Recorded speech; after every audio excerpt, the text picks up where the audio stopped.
Ya dan halo guys, welcome back to BCT Official Channel. Di video kali ini kita akan membacakan alur cerita film horror legend yang kalian pasti sudah pada tahu film ini ya guys ya, yang berjudul Sundel Bolong, yang diperankan langsung oleh ratu film horor Indonesia, yaitu almarhumah Susana.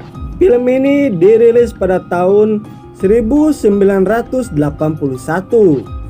Film ini menceritakan tentang seorang wanita yang mati bunuh diri dikarenakan frustasi, dan dia pun menjelma menjadi sesosok sundel bolong untuk membalaskan dendamnya kepada orang-orang yang sudah menyakitinya. Kalian penasaran kan sama alur cerita filmnya? Sebelum lanjut, alangkah baiknya kalian tekan like, comment, share, and subscribe tentunya. Dan jangan lupa loncengnya guys, agar kalian tidak ketinggalan notifikasi dari channel ini. Gak suka bacot, langsung saja ke alur filmnya.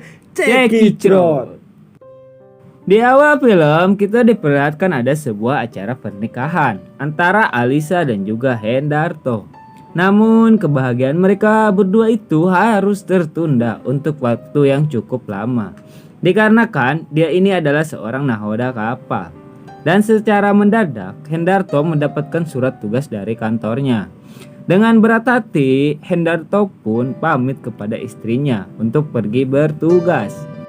Setelah kepergian suaminya, kegiatan sehari-hari Alisa di rumah ialah menyulam kain kapan. Anjir, emang dia ngapain di situ? Nggak salah, kain lah, pokoknya kain lah, sejenis kain lah ya. Oke lanjut.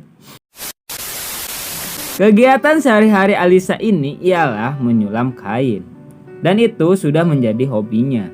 Beberapa saat kemudian dia mendapatkan telepon dari seseorang yang bernama Rudy, yang mengajaknya bekerja sama di sebuah butik untuk mempromosikan karyanya. Sesampainya di tempat tersebut, ada seseorang yang mengenali Alisa, dan ternyata itu adalah bekas maminya Alisa sebelum dia menikah dengan Hendarto. Tak disangka-sangka, dulunya dia ini pernah bekerja sebagai penjualan serabi lampir. Maka dari itu, Rudy berusaha merayu Alisa untuk menjadi peraga busana di butiknya. Namun dengan tegas Alisa menolak tawarannya tersebut, dan dia pun langsung pergi dari tempat itu. Di perjalanan pulang, Alisa dibegal di tengah jalan, kemudian menculiknya dan dibawa ke sebuah gudang kosong. Ternyata begal itu adalah suruhan dari Rudy dan Mami, dikarenakan Rudy kesal dengan penolakan dari Alisa. Dengan memohon-mohon, Alisa meminta agar dia dilepaskan. Akan tetapi mereka berdua itu tidak menggubrisnya.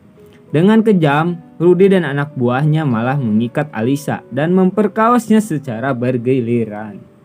Keesokan paginya, sidang pun dimulai. Alisa menggugat mereka berdua atas tragedi yang menimpa dirinya. Namun Rudy dan Mami sudah mempersiapkan semuanya dengan pengacara yang profesional. Tuduhan yang kurang kuat dan minimnya bukti-bukti, hakim pun memutuskan untuk menunda sidang tersebut. Setelah dari sidang itu, hari demi hari Alisa sangat murung dan kecewa dengan ketidakadilan yang menimpanya. Bahkan dia ini sedang mengandung. Sudah jelas itu bukan anak dari hasil pernikahannya. Karena tidak ada jalan lain, Alisa pun pergi ke dokter untuk menggugurkan kandungannya. Akan tetapi dokter itu menolak dengan tegas.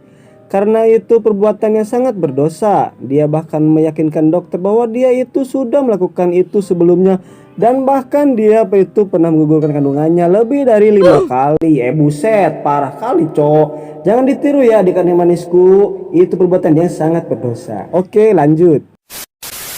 Dengan dibayang-bayangi perbuatan berdosanya itu, dia pun sangat frustasi dan kecewa dengan dirinya sendiri. Meskipun ada kabar gembira dari suaminya itu yang akan datang segera pulang untuk melepas rindunya. Karena merasa tidak pantas lagi untuk bertemu dengan suaminya itu, dia pun memutuskan untuk mengakhiri hidupnya. Suasana duka menyelimuti pemakaman Alisa yang dihadiri langsung oleh suaminya. Dengan lapang dada, Hendarto pun mengikhlaskan kepergian istrinya yang sangat dicintainya itu.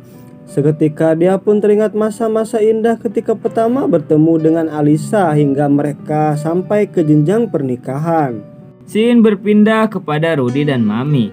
yang sedang membicarakan tentang kematian Alisa, yang membuat mereka merasa lega karena sudah terbebas dari jerat hukum. Ketika Hendarto sedang dalam perjalanan, dia dikejutkan dengan kemunculan sosok wanita yang sangat mirip dengan mendiang istrinya. Dan ternyata itu adalah Shinta Jojo. Anjing, mana Shinta Jojo, Cok? Oke, lanjut. Shinta ini ternyata saudara kembar dari Alisa. Dengan ekspresi bingung dicampur bahagia, dia pun langsung mengajaknya ke rumah untuk mengobrol-ngobrol santai. Sesampainya di rumah, Hendarto menceritakan tentang kejadian yang menimpa Alisa. Faktanya sedikit membingungkan, sebab Alisa pernah bercerita bahwa saudara kembarnya itu sudah lama meninggal ketika dia berumur 10 tahun. Dengan berbagai alasan, Shinta pun meyakinkan Hendarto bahwa cerita itu tidaklah benar. Karena ada urusan mendadak, Shinta pun pamit untuk pulang. Kembali lagi kepada Mami dan anak buahnya yang bernama Bram.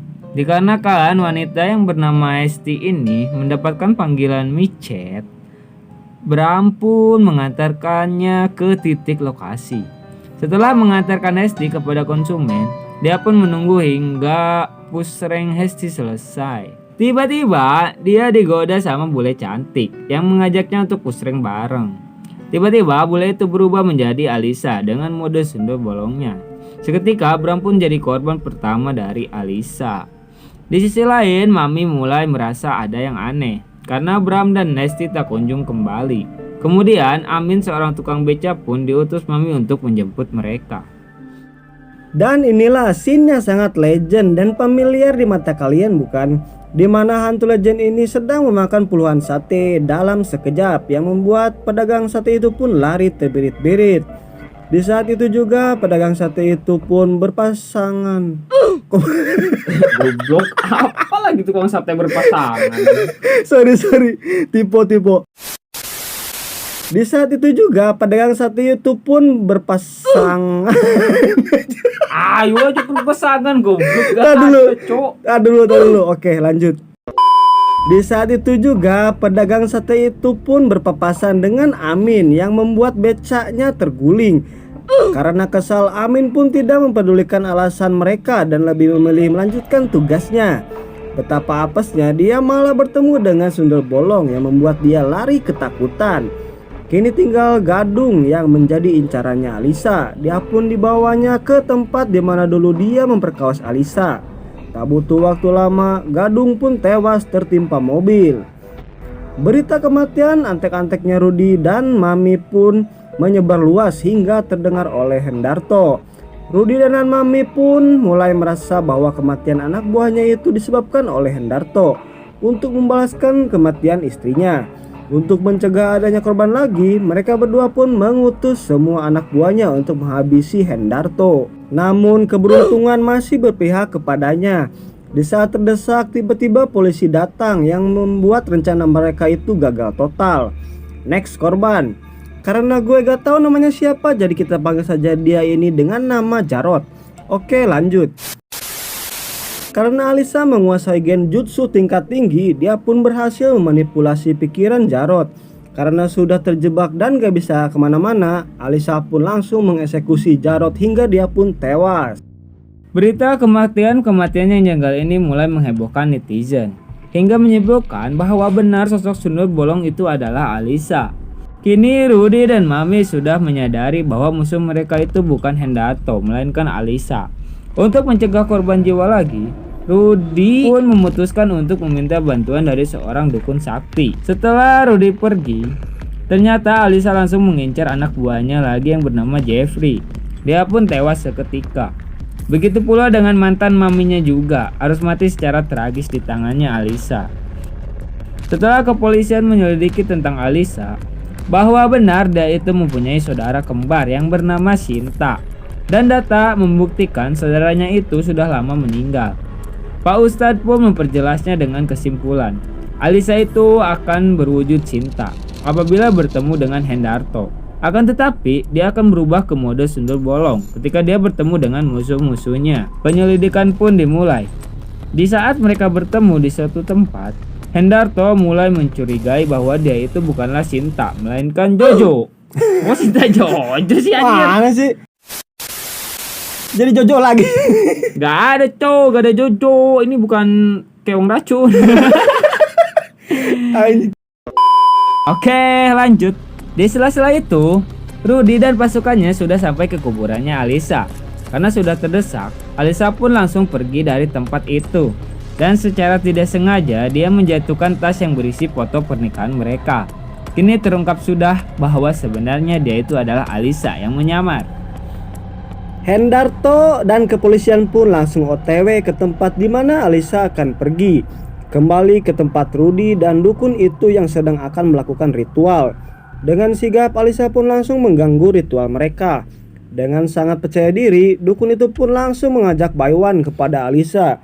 Pertarungan sengit pun dimulai. Akan tetapi tidak semudah itu Santoso. Dukun itu pun kalah telak dan mengakibatkan dukun itu harus meninggoy. Karena ketakutan, Rudy dan pasukannya pun langsung kabur. Akan tetapi dengan sangat mudah para pasukan Rudy pun dibunuh satu persatu hingga menyisakan Rudy sendirian. Di saat akan melakukan finishing, dia dicegah dengan kedatangan Hendarto dan yang lainnya untuk berhenti melakukan pembantaian tersebut. Meskipun Rudy sudah mengakui perbuatannya, namun semua itu sudah terlambat. Karena dendam Alisa yang sudah di ujung tanduk, dia pun langsung mengulti Rudy hingga dia pun tewas.